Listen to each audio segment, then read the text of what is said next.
जम्मू कश्मीर के युवाओं को देश की संस्कृति और सभ्यता के करीब लाने के लिए जम्मू कश्मीर सरकार और स्पेकमैक फाउंडेशन मिलकर काम करेंगे और आने वाले समय में संगीत जैसे सांस्कृतिक कार्यक्रमों की संख्या में इजाफा किया जाएगा। स्कूलों, कॉलेजों, विश्वविद्यालयों के साथ साथ कश्मीर की संस्कृति को देश विदेश में पेश किया जाएगा। फाउंडेशन की चेयरपर्सन रशीद मलिक ने न्यूज 18 से खास बातचीत में कहा कि एलजी के साथ पिछली बैठकों में भी इसका जिक्र किया गया था। सरकार द्वारा मार्च 2033 तक स्कूलों और कॉलेजों में सहायता का आश्वासन दिया गया है। इससे संगीत और लोक पर आधारित सांस्कृतिक कार्यक्रम भी शामिल होंगे। भारत के रिच कल्चर को जम्मू कश्मीर के युवाओं तक पहुंचाने की पहल हुई है और ये काम किया है स्पेकमैक ने। हमारे साथ फाउंडेशन की चेयरपर्सन रश्मि मलिक जी मौजूद हैं। आप लोगों की एलजी साहब से मुलाकात हुई थी और बहुत सारी बातें हुई। आप लोगों ने एक प्रपोजल भी दिया है, तो ये होल आइडिया क्या है, कैसे ये काम होने जा रहा है? एक्चुअली ये मैं बताना चाहूँगी कि 1988-89 तक स्पेकमैक बहुत एक्टिव थे जम्मू कश्मीर में, पर उसके बाद उन सर्कमस्टांसेस की वजह से वहाँ पे बिल्कुल स्पेकमैक की जो एक्टिविटी थी बंद हो गई। और अभी हमारे जो फाउंडर हैं डॉक्टर किरण सेठ, उन्होंने एक मिशन शुरू किया है, साइकिल यात्रा कश्मीर टू कन्याकुमारी। तो हम कश्मीर में डॉक्टर किरण सेठ को फ्लैग ऑफ करने गए और हमने वहाँ सरकार से पहले बात करी, हमने एलजी साहब के ऑफिस में बात करी। तो उन्होंने कहा आप बिल्कुल आइए, हम बहुत खुले दिल से आप लोगों को रिसीव करेंगे और आप एलजी साहब से भी मिलिए और उनसे आप बात करिए कि कैसे युवा पीढ़ी को हम इंगेज कर सकते हैं। तो जब हम वहाँ गए, एलजी साहब से मिले, वो इतने प्यार से हमसे मिले और हमने उनको प्रपोजल दी कि हम चाहेंगे कि स्पेकमैक जो हमारी इतनी कल्चरल हेरिटेज है उसको हम जम्मू कश्मीर की युवा पीढ़ी तक लेके जाएं, उनको मीनिंगफुल एक्टिविटी में इंगेज करें। और आप मानेंगे कि एलजी साहब और सब सेक्रेटरीज इतने फोर्थ कमिंग थे कि उन्होंने बिल्कुल कहा कि आप शुरू करिए। तो हमने उनको 3-4 प्रपोजल्स दिए। एक हमने प्रपोजल दी है उनको कि 300 स्कूलों में हम अभी से लेके मार्च 2023 तक 300 प्रोग्राम करें अलग अलग स्कूलों में अपने क्लासिकल म्यूज़िक, फोक म्यूज़िक के, और 100 कॉलेजेस और यूनिवर्सिटीज़ में भी हम अपनी कल्चरल हेरिटेज लेके जाएंगे। और इसके अलावा जो सबसे बात बहुत खुशी से रिसीव करी गई वो ये थी कि जब हमने बोला इतनी रिच कल्चर हेरिटेज है कश्मीर की जो सिर्फ कश्मीर में ही अभी रह गई है, तो स्पेकमैक के 850 चैप्टर हिंदुस्तान में है और 50 से ऊपर इंडिया के बाहर है। तो हमने ये एक रिक्वेस्ट करी और प्रपोजल दी कि हम चाहेंगे कि कश्मीर से हम वहाँ का फोक म्यूज़िक, वहाँ का रबाब, वहाँ का पेपर मैशी, वहाँ का वुड वर्क और वहाँ के एम्ब्रॉयडरी हम हिंदुस्तान के कोने कोने तक, हिंदुस्तान के युवा तक, बल्कि वर्ल्ड के युवा तक लेके जाएं।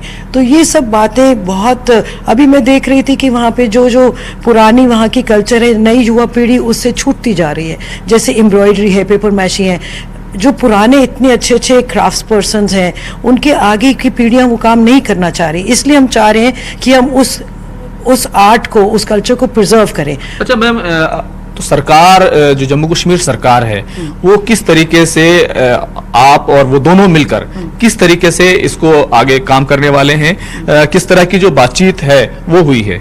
सर देखिए, हमने जो उनको प्रपोजल दी है, हमने उनसे सहयोग मांगा है इंफ्रास्ट्रक्चर का और फाइनेंशियल सहयोग, क्योंकि स्पेकमैक के पास ज़्यादा पैसा कभी भी नहीं होता है।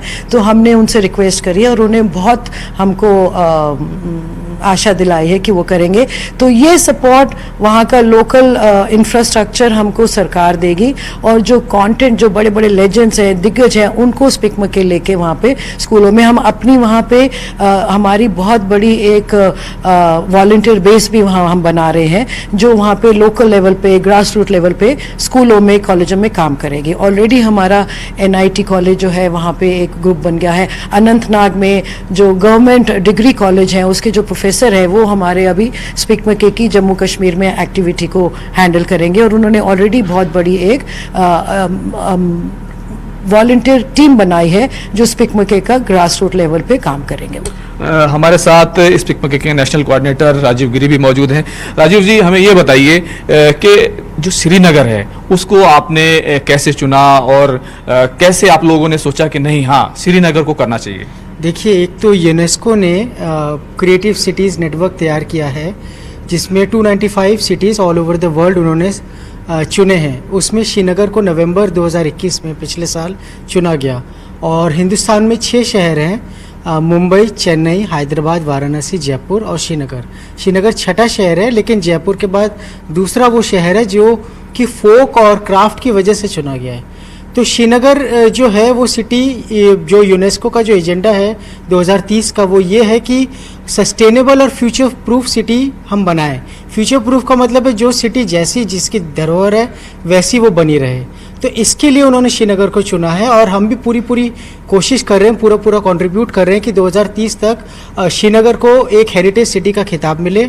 उसके लिए अभी जो युवा पीढ़ी है वो उसके लिए अभी यूट्यूब है उनका एक रेफरेंस, या जो भी मॉडर्न चीज़ है वो देख रहे हैं, लेकिन उनके पास जो इतना बड़ा खजाना है, एक ट्रेजर है इतना बड़ा अपने ही धरोहर का, और जो हुनर से वो पीछे छूट रहे हैं वो उन तक हम पहुंचाना चाहते हैं। तो जब उनके पास अपनी धरोहर पहुंचेगी स्पीक मके के माध्यम से, तो वो पहचानेंगे कि वो कितने ज़्यादा रिच हैं अपने उस डिवीज़न में, और उसी के लिए हम लोग काम कर रहे हैं। बहुत बहुत शुक्रिया। तो ये था स्पीक मके, जो भारत के रिच कल्चर को जम्मू कश्मीर के युवाओं तक पहुंचाएगा और साथ ही साथ कश्मीर का जो ट्रेडिशन है, जो वहाँ का फोक है और वहाँ का जो आर्ट है, उन तमाम चीज़ों को, जो वहाँ पर का क्राफ्ट है, उसको भी पूरे भारत तक और पूरी दुनिया तक पहुंचाएगा।